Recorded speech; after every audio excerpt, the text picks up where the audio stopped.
Hello everybody. Today practice is about soaking the legumes and grains. Legumes are all this family plant where the chickpeas, soybeans, all the different beans that we grow in different parts of the world like kidney beans, cannellini beans, butter beans. Mm, there are hundreds of them, plus the lentils. They all are in the family of legumes. And grains, when I'm talking about grains, I'm talking about wheat, barley, rice, corn, rye. All of them has been used for human consumption for a long time. Many years ago, we eat them. But before we start, and the reason why we started eating them is when agriculture, or we started having the practice of agriculture. So we started actually cultivating food. Before that, humans were eating everything that grew wild and foraging everything, plants, leaves, and eating from that, or also animals. But with the rise of agriculture, then it came the use of the cereals. And the first humans who started eating them faced a lot of problems of health.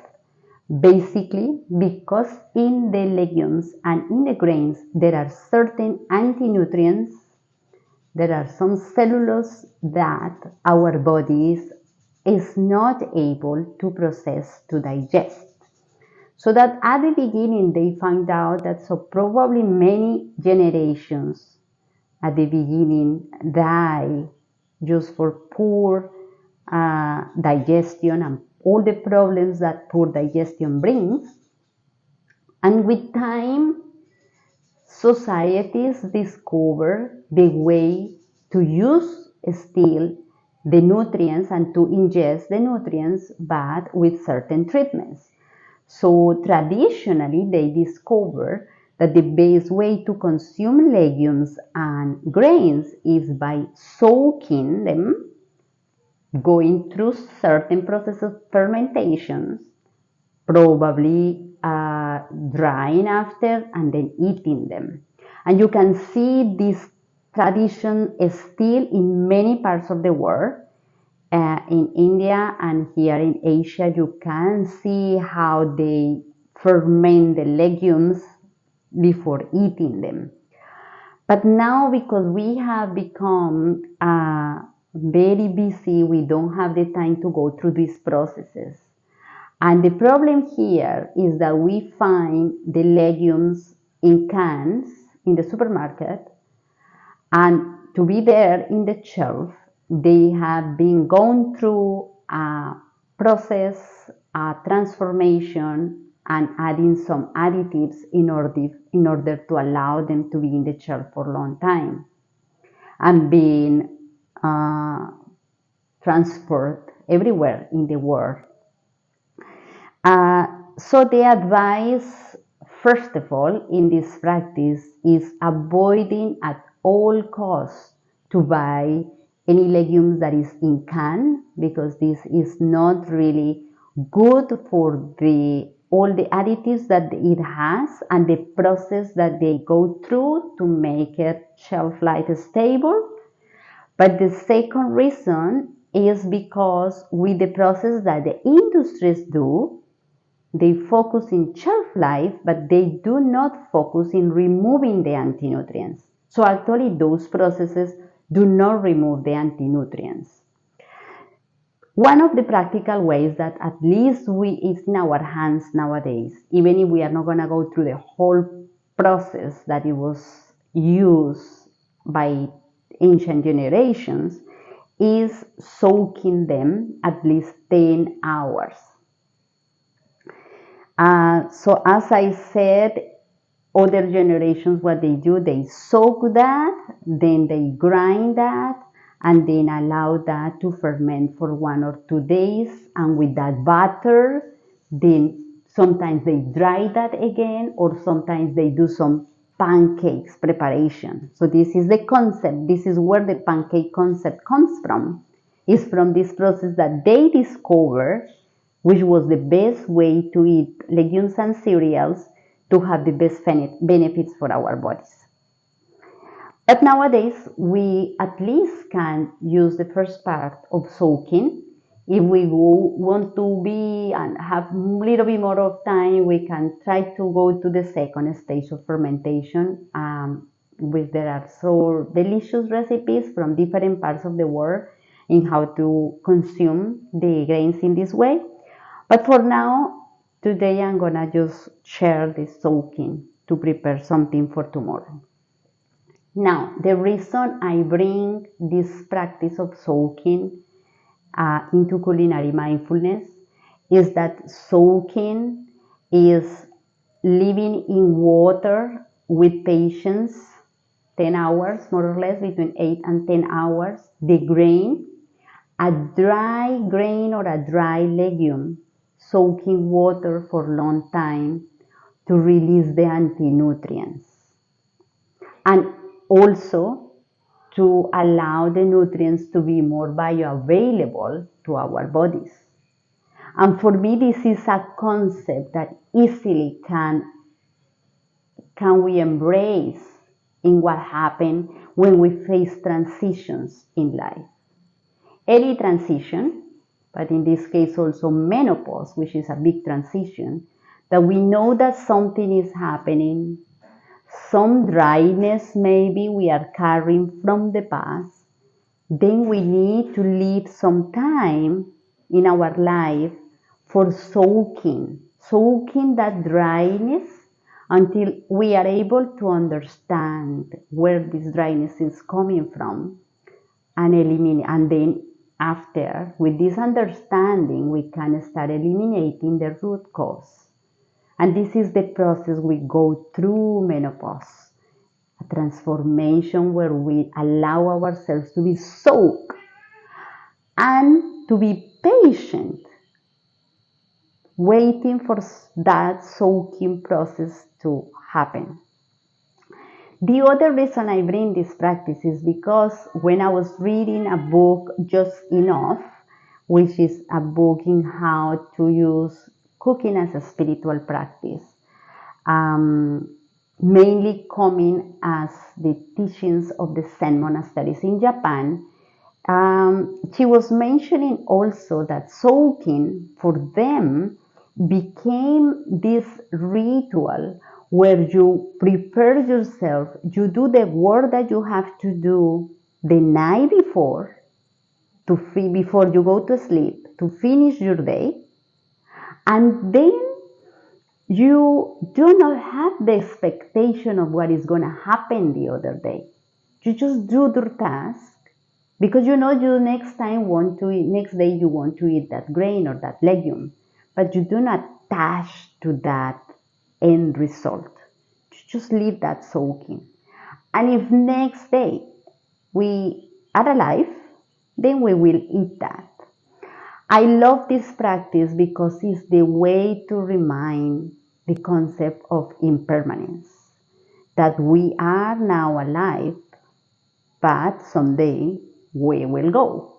And it's something that we don't practice often.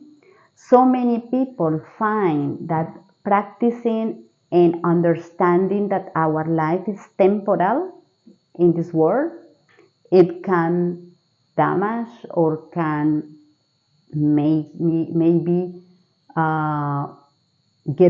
people get sick of doing that practice. But if we are generally with a stable mental health, then the practice of impermanence and death, it will, by contrary, help us to embrace more the present moment and really enjoy every day without any expectation of what is happening the next day. Again, as all the practices that I'm sharing, this is something that requires practice because it's not easy always to just focus in the moment and enjoy what we are doing. because our mind is always jumping ahead. But there are ways we can do the practice and getting better and better with time on that. So we will get at some point some benefits, and definitely our life, we will be able to enjoy more the moment to moment of what we are doing. So today I am planning to do tomorrow a porridge. Is a legumes and rice porridge for breakfast. So this is what I'm gonna soak here and prepare and have this mindset that tomorrow I will have this breakfast. So for soaking, what is recommended always in your family is to have a cup that you know how much it yields for the family members that you have, and or if you want to do 2 batches or 3 batches to store. So what I'm gonna do here is for 2 people, and I'm gonna have half cup of this blend of lentils. These are mung dal, red lentils, and urad dal. All of these are Indian pulses, which are very nutritious, especially for the morning because it brings a lot of protein for breakfast. And the way I do is half cup of them, and I put it in a container, and then 2 cups of rice,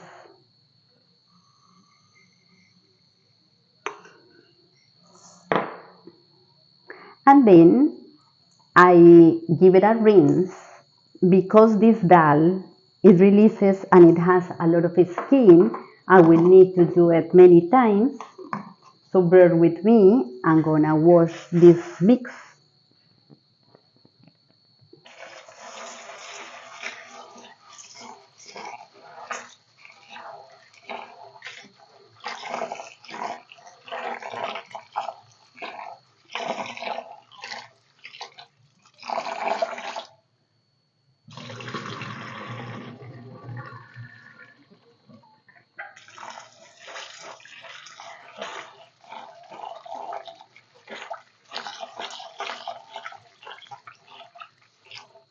Sometimes I use this water for the plants. So it's evening here, but I still can feed this. So bear with me. I'm gonna put this in some plants.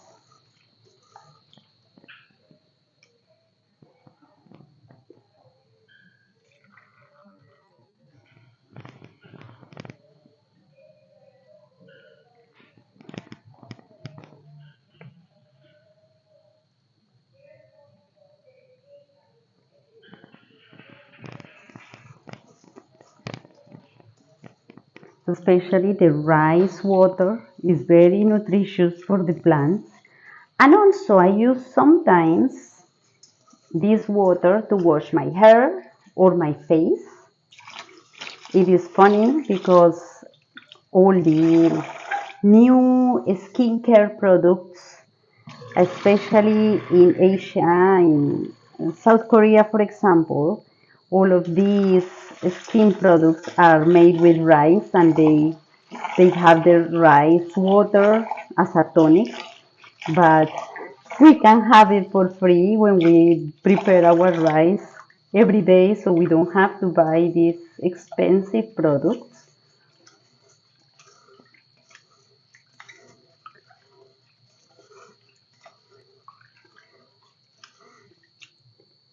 Okay. And then lastly, I pour water like 3 times the amount of grain and legumes that I have in the container. So my container is more or less until here, so I'm gonna leave the water until here. Depending, like 3 times. But depending on the legume, you will find with time and you will learn how much water you will need. Because some legumes will require more water and it will need more water. Also, if you use only legumes, it will need more water, but in this case it's a mix of rice and legumes, so it requires less water. Okay, so this is the practice of soaking. An invitation when you think about what you're gonna do the next day for eating. Also remember that you do the task, you put the effort, even if it's very late at night, 9 or 10 p.m. You come to the kitchen, you soak your grains or legumes for the next day, breakfast or lunch, before cooking them. And you remind yourself that you are doing the best that you can today without any expectation of what is going to happen with the dish tomorrow. Thank you very much for watching. Bye bye.